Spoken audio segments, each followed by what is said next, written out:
Welcome to the Deep Dive. Today, we're going to be looking at Feng Shui.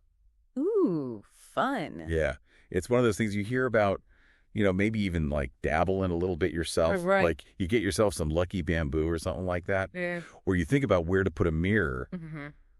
but do we really understand it? Yeah, that's a good question. So that's what we're going to try to figure out today. Okay. What does it actually mean? Yeah. Why do people believe in it? And then what are they actually using it for? All right. Sounds good. So for this deep dive, we've got some academic articles about Feng Shui. Okay. We've even got a Wikipedia entry about the sin symbol, Oh, wow. which I have to admit, I'm Oh. super curious to see how that ties in. Yeah, I'm very intrigued how these kind of seemingly unrelated sources are going to converge in our deep dive today. Yeah. But you're right, Feng Shui is often oversimplified. Uh-huh. But at its core, it's a system that originated in ancient China using energy forces to harmonize individuals with their surrounding environment. So it's not just about interior design. Not at all. Okay. Feng Shui, actually, if you translate it literally, it means wind water. Wind water. Yeah. So think about like the way wind shapes landscapes or the Mhm. way water carves paths through the earth. Right. It's all about understanding and optimizing the flow of energy. Okay. And that energy is called qi in our spaces. Okay, that makes sense. Yeah. So how ancient are we talking here? Mm-hmm. Is this like a recent trend, or is this something that has deep roots? Oh, deep roots is an understatement. Okay. There's evidence of Feng Shui practices dating back thousands of years. Wow. Even before the magnetic compass was invented. Really? Yeah. That's amazing. It is. Imagine that people were already attuned to these subtle energy flows long ago. Right. For instance, we have some evidence from the Banpo civilization in China Okay. around 4000 BC Wow. that their dwellings were intentionally aligned with the asterism Yingxi. Interesting. And this alignment maximized solar gain during the winter solstice. So it showed their sophisticated understanding of astronomy and energy flow even back then. Wow. So they were incorporating the cosmos into their building practices way back then. Exactly. It highlights this really profound connection that ancient people had with their environment and the cosmos. Yeah. They saw everything as interconnected. Mm-hmm. And Feng Shui was a way to harmonize with those energies for greater well-being. So this key that we keep talking about, Yes. can you elaborate on that a bit? All right. I'm kind of getting like a vibes kind of feeling from that word. But what does it really mean in the context of Feng Shui? It's the fundamental concept in Feng Shui. Okay. And it's believed to be this vital life force that flows through everything. Okay. Us, the spaces we inhabit, Yeah. objects. Okay. And just like you said, it can have different qualities. It could be positive or negative. Okay. Like think about a place that feels instantly uplifting versus one that makes you feel drained or uneasy. Right. That's qi at play. Oh, that's so interesting. Yeah. So then Feng Shui aims to enhance the positive. Heat. Right. Exactly. Okay. Yeah. But how do you actually do that? There are many different techniques, Mm-hmm. but a core principle is balance, Okay. and specifically the balance of yin and yang. Right. You've probably heard of those two opposing but complementary forces, Yes. like light and dark, Yeah. or activity and rest. Uh-huh. Feng Shui seeks to harmonize these energies within a space to create this harmonious and supportive environment. So it's about finding that sweet spot Right. between those energies. Exactly. Not too much of one or the other. Mm-hmm. I'm starting to see how this gets really complex. It does. Yeah. And this is where things get even more interesting, Okay. especially in the context of our sources for this deep dive. Hmm. You mentioned that Wikipedia entry about the symbol. Yeah, I'm really curious how that fits into all of this. Okay. I know it represents prosperity in Chinese culture, Mm-hmm. but beyond that, I'm lost. Well, buckle up, because this is where Feng Shui's connection to the cosmos really shines through. Right. In Feng Shui, the symbol is linked to Luxing, Okay. which is the star of prosperity. Right. And that is actually Mizar, a star in the Big Dipper constellation. Wait, hold on. Yeah. Are you saying that a symbol for prosperity is connected to an actual star? It is. This is blowing my mind a little bit. It's a fascinating connection, isn't it? Yeah. And this linkage exemplifies how Feng Shui isn't merely about arranging furniture, Uh-huh. but about aligning oneself with celestial energies. Wow. It speaks to a deeper understanding of how those energies can influence our lives. So Feng Shui is about More than just the physical environment. It's about tapping into this cosmic energy. Exactly. Okay. And it's important to remember that Feng Shui developed over millennia, influenced Yes. by this worldview where humans were intrinsically connected to nature and the cosmos. So while some aspects might seem superstitious today, it's crucial to approach it with respect for a different cultural perspective and appreciate its rich history. Right. That's a really important point. Yeah. So Feng Shui is about aligning with this energy flow, balancing yin and yang, and connecting with the cosmos. Right. But how did ancient people actually use it? Yeah. Was it only about homes, or did they apply it to other areas of life as well? That's a great question. Yeah. And it leads us into the practical applications of Feng Shui. Okay. So traditionally, it was used extensively for choosing locations and orientations for both tombs, Okay. what they called the Yin house, Interesting. and homes, the Yang house. Okay. And this involved analyzing landforms, the flow of wind and water, Right. and even using astronomical observations Wow. to ensure this harmonious alignment.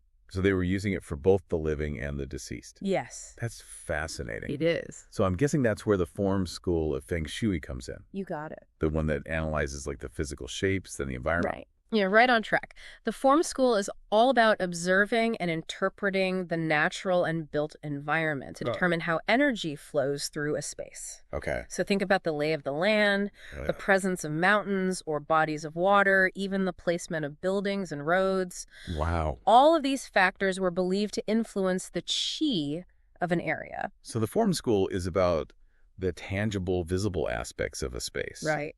But I remember we also talked about a compass school, right? That's right. What's that all about? That focuses on directions and relies heavily on a tool called the luopan, Okay. which is a complex compass-like device. Okay. It's used to determine the most auspicious placements within a space Okay. based on the building's orientation the year it was constructed. Right. And these intricate calculations involving energy forces. Oh, intriguing. Yeah. So while the form school is about what we can see and touch, Mm-hmm. the compass school is delving into those unseen energy forces and directions. It sounds like there's a lot to unpack there. Absolutely. Yeah. And both schools aim to understand and optimize the flow of qi, Okay. believing that it can significantly impact the lives of the people inhabiting a space. So Feng Shui is this intricate system with ancient roots connecting people to their environment and the cosmos. Mm-hmm.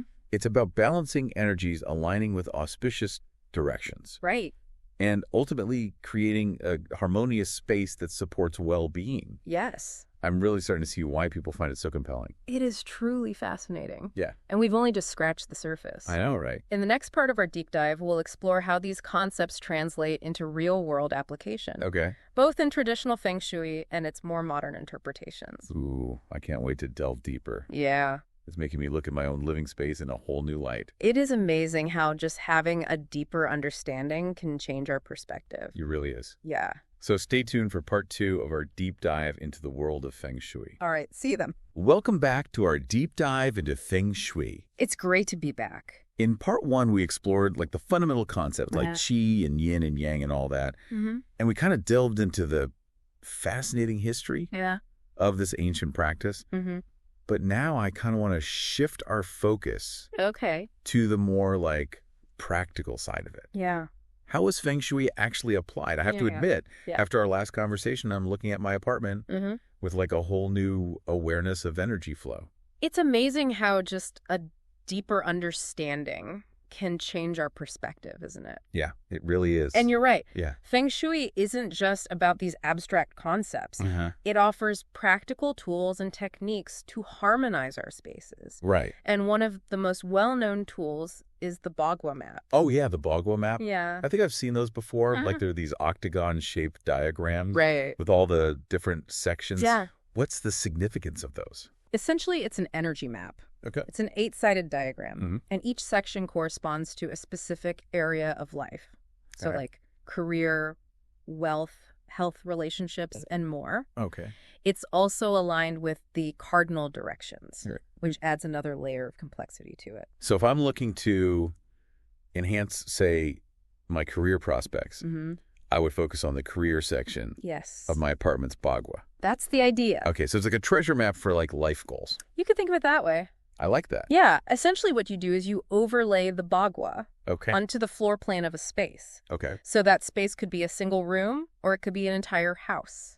Right. And by doing so, it helps to identify which areas of your life are energetically connected to which areas of your physical space. Oh, that's fascinating. Yeah. So then, by understanding these connections, Right. you can intentionally enhance specific areas of your life Yes. through adjustments in your environment. Precisely. That's so cool. And this is where the form and compass schools of Feng Shui come into play. Right. Yeah, they offer different approaches to assessing and adjusting the energy of a space. Right. We touched upon those earlier. Yes. Could you give us some concrete examples Sure. of how each school might approach the same space? Absolutely. So let's imagine a house Okay. situated on a hill with a stream flowing nearby. Okay. I like it. All right, so the form school practitioner would analyze the shape of the hill, Mm-hmm. the direction of the stream, the positioning of the house itself, Right. and how all these elements interact to influence the flow of qi. Okay. And they might recommend specific landscaping adjustments Hi. to enhance the positive energy flow. Okay. So it's very much about the physical landscape Mhm. and its influence on the energy of the house. Yes, exactly. What about the compass school? Okay, so the compass school, How would their approach differ?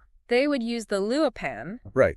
that compass-like device that we talked about, Uh-huh. to determine the house's orientation Okay. and calculate the most auspicious placements for various elements within the space.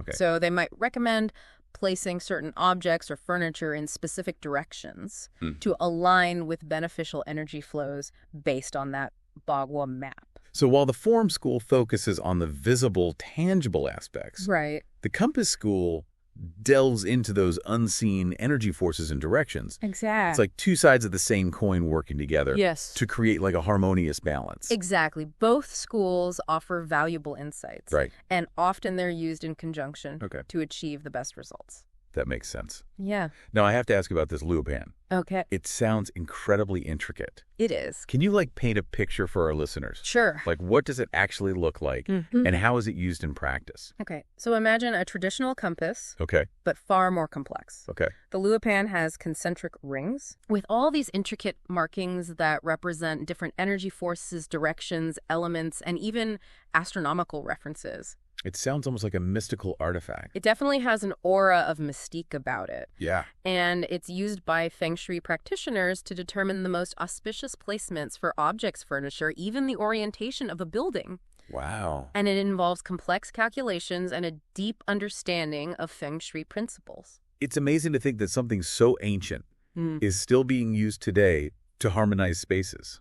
It speaks to the enduring wisdom of Feng Shui. Yeah. And while those traditional tools and techniques might seem daunting, Right. there are also simplified approaches to Feng Shui that Right. have gained popularity, especially in the West. Right. We touched on those earlier as well. Yeah. Can you tell us a little bit more about how those simplified forms differ from the traditional practices? Sure. So simplified forms of Feng Shui tend to focus more on the bagua map Okay. and the basic principles of the 5 elements: Mhm. wood, fire, earth, metal, and water. Okay. They offer practical tips like decluttering, using specific colors, Mm-hmm. adding plants or water features Right. to balance the energies in different areas of your space. So it's about applying some fundamental principles without needing to delve into Right. those complex Lupin calculations and stuff. Exactly. Yeah. That sounds much more approachable for those of us It is. just starting to explore Feng Shui. Yeah. And for many people, these simple adjustments Yeah. can create a noticeable shift in the energy of their space Okay. and how they feel within it. That's awesome. Yeah. It's all about creating that sense of harmony and balance that supports their well-being. I love that. Yeah. So let's say I want to enhance the wealth area Okay. of my apartment Right. using some basic Feng Shui principles. Mm-hmm. What might that look like? Okay. So a common recommendation is to declutter that area, Okay. ensure good lighting, Mm-hmm. and promote fresh airflow. All right. So the 5 elements come into play here. Right. The wealth area is often associated with the wood and water elements. Interesting. So adding healthy plants Mhm. or a small water fountain to that area could be beneficial. So like a thriving plant Yeah. or the soothing sound of running water in that corner of my apartment could potentially enhance my financial well-being. Potentially. Yes. I'm definitely willing to try that. Yeah, give it a shot. What about other areas of life? Okay. What are some simple Feng Shui tips for, say, the relationship area? Okay, so the relationship area is usually associated with the earth element. So Feng Shui might suggest adding paired objects to that area. Okay. Like candles or artwork depicting happy couples. Right. It's all about creating a supportive energy that fosters connection and harmony in your relationships. It's incredible how these principles can be applied to different aspects of life. Right. It's like intentionally creating a space that reflects and supports your aspirations. That's a beautiful way to put it. Oh, thanks. And remember, even if you're not fully convinced about the mystical aspects of Feng Shui, Right. these principles can encourage you to be more mindful of your space, how you use it, and how it makes you feel. Yeah, I love that perspective. Yeah. It's like a gentle nudge towards creating a more intentional and harmonious living environment, Exactly. regardless of your beliefs. Precisely. But before we wrap up this part of our deep dive, Okay. I want to emphasize the importance of intention in Feng Shui. Right. It's not just about mechanically applying these principles. It's about understanding the energy you want to cultivate in your space Right. and consciously working towards creating an environment that supports your goals and well-being. Intention. Yes. That makes perfect sense. Yeah. It's about aligning your inner aspirations Right. with your outer environment. It's like setting an intention for your space, Yes. just as we might set intentions for personal growth or our daily lives. Exactly. Your space becomes a reflection of your inner aspirations and a supportive environment for your journey. I like that. Yeah.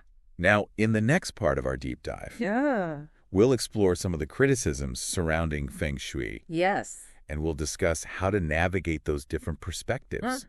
And we'll also delve deeper into those fascinating tools, like the Luopen, Right. and we'll see how they're used in practice. That'll be interesting. I'm so intrigued. Yeah. This deep dive is making me see my own living space in a whole new light. It is amazing how just a deeper understanding can change our perspective. It really is. Yeah. Stay tuned. There's much more to explore in the fascinating world of Feng Shui. All right. See you then. Welcome back to the deep dive. We've been on this really incredible journey, Yeah, it has been. exploring the world of Feng Shui from its ancient origins to its modern applications. Right. And I gotta say, I'm starting to see my own space with new eyes. Yeah. Like the energy flow, the placement of objects, it's all so fascinating. It's amazing how just a deeper understanding can really shift our perception, isn't it? It really is. And Feng Shui really does offer this unique lens through which to view our surroundings. It does. Yeah. But as with any belief system, I imagine there are different perspectives. Right. And even criticisms Absolutely. surrounding Feng Shui, right? Absolutely. Yeah. It's important to acknowledge those varying viewpoints. Right. And as we mentioned earlier, Feng Shui is often labeled as pseudoscience by those who adhere to a strictly scientific worldview. That's understandable. Yeah. I mean, some of its core concepts, Right. like Qi and its connection to celestial bodies, can be challenging to reconcile Yes. with empirical evidence. Precisely. And some critics argue that any perceived benefits of Feng Shui are purely placebo effects. Okay. People feeling better simply because they believe their environment has been optimized, Right. even if there's no scientific basis for it. So it's like the power of suggestion playing a role. Yeah, you could say that. Yeah. If you believe your space is attracting wealth and good fortune, you might subconsciously act in ways that bring about those results. Right. Even if it's not directly because of the Feng Shui adjustments themselves. That's a valid point. It highlights this complex interplay between belief perception and our lived experiences. Right. And I imagine the commodification of Feng Shui, especially in the West, has also sparked some debate, right? Absolutely. Some argue that it's become overly commercialized, Right.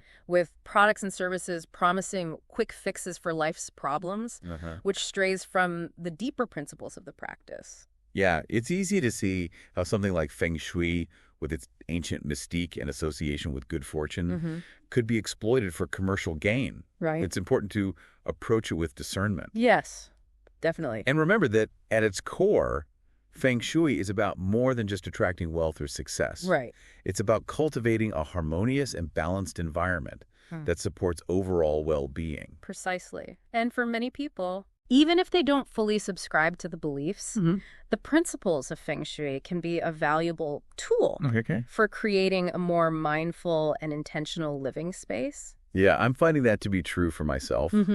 Even without necessarily believing in like the mystical aspects, Right. I'm more aware of the energy flow in my apartment, the clutter, the lighting, the placement of objects. It's like Feng Shui encourages us to just pay attention to our surroundings Yeah. and how they impact us even on a subtle level. I like that. Yeah. That's a great takeaway. It speaks to the power of awareness and intentionality in shaping our environment Right. and in turn our experiences. Now, before we wrap up our deep dive, Okay. I remember you mentioned wanting to leave our listeners with a final thought about the Luo pen.